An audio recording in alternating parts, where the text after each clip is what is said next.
안녕하세요. 축진망입니다. 이번 컨텐츠는 이적시장 컨텐츠의 아마 마지막이 될 것 같은데요. 빅6 팀뿐만 아니라 프리미어리그에서 주목해볼 팀 5개 정도 제가 정리를 해봤고요. 팀별로 간단하게 한번 얘기를 해보도록 하겠습니다. 먼저 뉴캐슬이죠. 완전히 혼란의 이적시장을 겪었습니다. 뉴캐슬이 지난 시즌 좋은 리그 성적으로 챔피언스 리그 나가는 것도 확정했고 또 리그컵도 우승하면서 70년 만에 트로피를 들었습니다. 팀의 상황으로 따졌을 때는 겹경사가 생겼는데 이제 이삭 이적 사가 때문에 팀 내부적으로는 시끄러운 일들이 많았죠. 그러면서 이적시장 초반에는 되게 혼란스러운 흐름들이 이어졌습니다. 그리고 이제 뉴캐슬이 데려오려고 마음먹었던 매물들이 또 빅클럽에서도 관심을 가지면서 어떻게 보면 그 빅클럽과의 싸움에서 계속해서 패배하는 모양새가 되었는데요. 그러면서 뉴캐슬이 또 다른 매물을 찾기 위해 열심히 노력했고 그 결과 이적시장 마지막에 다시 돌아봤을 때는 나름 또 퀄리티 있는 선수들을 꽤 많이 데려왔습니다. 총 영입 이적료는 2억 8,885만 유로, 우리 돈 4,716억입니다. 정말 어마어마한 금액을 사용했고요. 특히나 슈투트가르트의 닉 볼테마데라는 공격수가 있어요. 그 선수가 24-25 시즌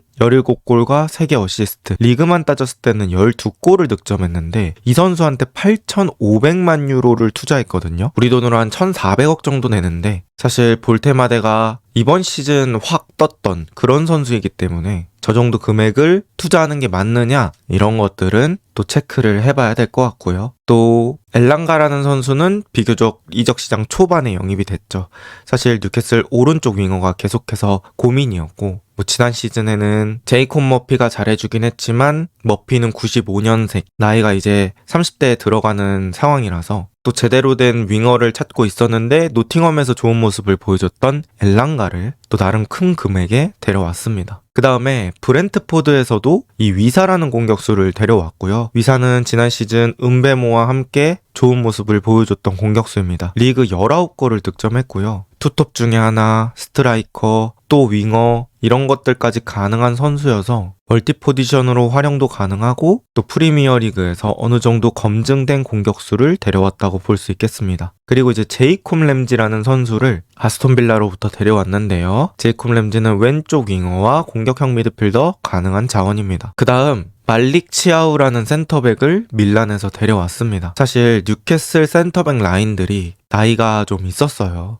파비안 시어도 그렇고 덴번도 그렇고 그 다음에 스벤 보트만이라는 선수 있는데 이제 그 선수가 좀 적당한 나이라고 볼 수 있는데 부상 이슈가 또 있다 보니까 어느 정도 나이가 어린 그런 센터백을 원했었거든요. 그래서 2001년생 24살짜리 치아우라는 센터백을 데려왔습니다. 이삭이 나간 자리는 볼테마데와 위사루, 그리고 원래 필요했던 오른쪽 윙어라든지 센터백도 영입을 완료했고요. 또 램즈데일이라는 골키퍼를 임대로 데려오기도 했습니다. 그래서 여러 군데의 자리를 보강했던 뉴캐슬입니다. 뉴캐슬이 사실 24-25 시즌 PSR 등으로 인해가지고 크지 않은 규모의 이적 시장을 거쳤단 말이죠. 서브 골키퍼 사오고 루이스 올 완전 영입하고 이런 것들이 있긴 했지만 크진 않았습니다. 그러면서 엘리엇 앤더슨이라든지 양쿠바 민테 이런 선수들을 매각해야 하는 상황까지 놓였는데요. 그런데 이제 24-25 시즌 고생한 덕분에 25-26 시즌에는 조금 더 돈을 사용할 수 있었고 이번에 이삭 판매권으로 또 큰 수익이 잡혔기 때문에 그런 것들도 잘 폭넓게 이용하지 않았나 싶습니다. 그리고 이적시장 시작 전에 PSR도 어느 정도 세팅해 놨다는 그런 영국 현지 쪽에 기사들이 있어서 그런 것들도 참고해 볼 수 있겠고요. 그 다음에 챔피언스 리그 중계권 수익이 또 발생할 거잖아요. 그런 것들도 있고 또 리그컵 우승을 통해서 이제 팀의 브랜드 가치가 올라가면서 굿즈 판매량이라든지 입장권 내지는 이제 전 세계적인 인기 이런 것들도 추가가 되기 때문에 아예 숫자로 체크할 순 없지만 그런 부가적인 이득들도 있었다. 그래서 이런 여러 가지 이유들로 이번에 뉴캐슬이 또 한 번 폭풍 같은 이적 시장을 보냈습니다. 물론 이삭이라는 공격수 대체하기 힘들 겁니다. 현재 매우 유니크한 유형이기 때문에 그렇긴 하겠지만 또 뉴캐슬이 그렇다고 해서 가만히 앉아만 있었다는 건 아니라는 거. 그래서 나름 또 보강을 열심히 했다는 거. 이제 보강에 이렇게 돈을 많이 쓴 만큼 성과가 나와줘야겠죠. 또 뉴캐슬이 이번에 챔피언스 리그까지 병행하느라 이런 전투력을 잘 유지하지 않으면 리그 순위까지 위험할 수 있기 때문에 그런 것들을 잘 체크해서 나가야 될 것 같습니다. 그 다음은 에버튼입니다. 에버튼은 신구장 설립 완료 후에 꽤 탄탄한 영입을 가져갔습니다. 확실히 이 구장을 신구장으로 바꾸니까 이 경기장 분위기 자체도 좀 달라지는 것 같더라고요. 총 영입 이적료는 1억 2,900만 파운드 정도, 우리 돈 2,118억 정도를 사용했습니다. 그릴리시를 맨체스터 시티에서 임대로 일단은 데려왔고요. 그릴리시가 현재 리그 어시스트 1위입니다. 아주 잘해주고 있습니다. 그리고 이 그릴리시의 탄탄한 조력자 내지는 중원의 에너지 레벨을 꽉꽉 채워주는 선수가 듀스버리올이고요. 그릴리시가 역발 윙어로 공을 잡았을 때 베르나르도 실바나 필포든이 하프 스페이스를 뚫어줬던 것처럼 듀스버리올이 단단한 체력을 바탕으로 계속해서 하프 스페이스로 언더래핑 해주고 있습니다. 그런 것들이 또 그릴리시를 제대로 활용하는 방법이 아닐까 싶고요. 타이르노 베리, 이제 라리가에서 11골과 5개 어시스트를 기록했던 스트라이커입니다. 에버튼이 칼버트 루인이라는 선수를 FA로 내보내면서 일단은 베투라는 선수가 있긴 하지만 또 한 명의 스트라이커가 필요했거든요. 그러면서 타이르노 베리라는 선수를 라리가에서 데려왔고요. 그 다음 아담 아주누,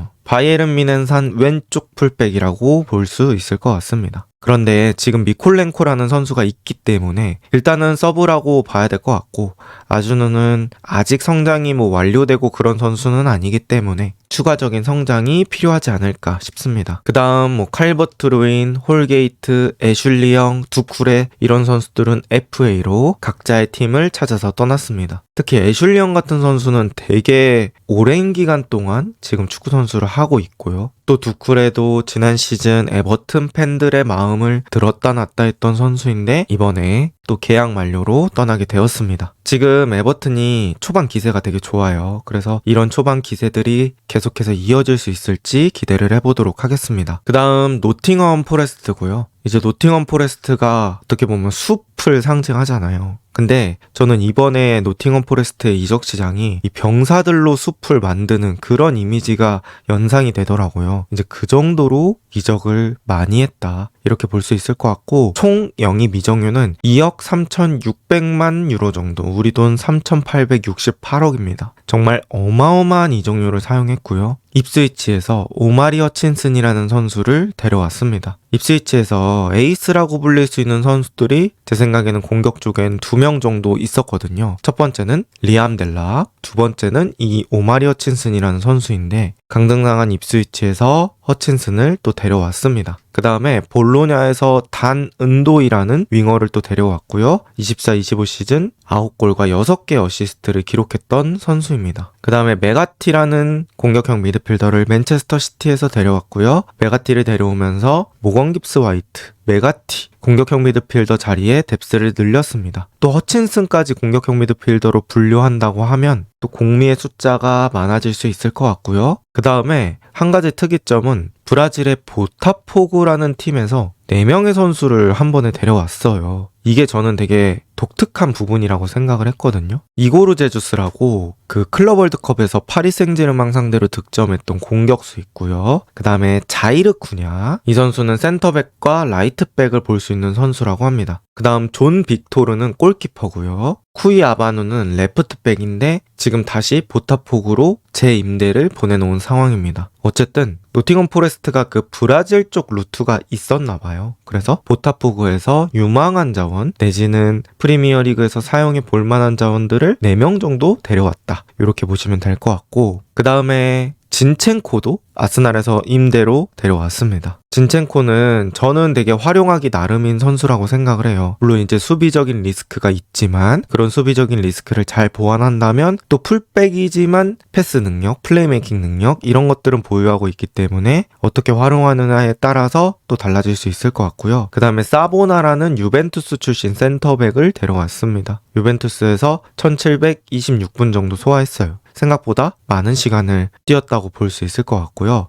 박화라는 스트라스부르 출신 왼발 윙어도 데려왔습니다. 엘랑가가 빠지고 나서 이 오른쪽 윙어라고 볼 수 있는 뭐 은도이, 박화 이런 선수들한테 꽤 돈을 많이 투자했거든요. 그래서 공격진의 뎁스가 지금 사실 어마어마하다고 볼 수 있을 것 같아요. 이게 유로파 나가서 그런 거긴 할 텐데 어쨌든 선수단의 뎁스 자체는 되게 잘 구성을 해놨다 이렇게 볼 수 있을 것 같고, 또 더글라스 루이스라는 미드필더, 원래 아스톤빌라에서 되게 잘해서 유벤투스로 갔었는데요, 다시 프리미어리그 리턴을 했습니다. 이런 식으로 노팅엄 포레스트도 상당히 질적으로도 양적으로도 단단히 보강을 했고, 지금 노팅엄 포레스트가 누누 감독과 이별할 것 같다는 얘기들이 나오고 있어요. 제가 지금 촬영하는 시간이 9월 9일인데요. 어쨌든 이제 후임으로 얘기가 나오는 그런 감독들이 포스테코글루 뭐 이런 감독들이 있더라고요. 그래서 노팅엄의 감독이 바뀐다면 이 선수단이 어떻게 활용될지도 기대를 해보도록 하겠습니다. 그 다음은 썬덜랜드입니다. 썬덜랜드는 승격팀이 얼마나 무서운지를 보여주는 것 같습니다. 총 영입 이적료 1억 8,700만 유로 정도, 우리 돈 3,068억입니다. 뭐 하빕 디아라, 아딩그라, 엔조르페 이런 선수들을 데려왔고요. 엔조르페는 사실 AS 로마에서 임대로 원래 데려왔다가 이번에 완전 영입으로 합류하게 된 선수고, 아딩그라 같은 경우에는 브라이튼에서도 왼쪽과 오른쪽 윙어 번갈아서 봤던 자원입니다. 그 다음 브라이언 브로비, 이 선수가 네덜란드 국가대표 출신이고요. 23-24 시즌 아약스 올해 선수 출신 스트라이커라고 합니다. 그래서 또 스트라이커 쪽 뎁스를 채웠다 이렇게 볼 수 있을 것 같고요. 무키엘레와 알데레테, 이제 무키엘레는 파리 생제르맹에서 데려왔고, 알데레테는 헤타페라는 라리가에서 수비 잘하는 팀에서 데려왔습니다. 그래서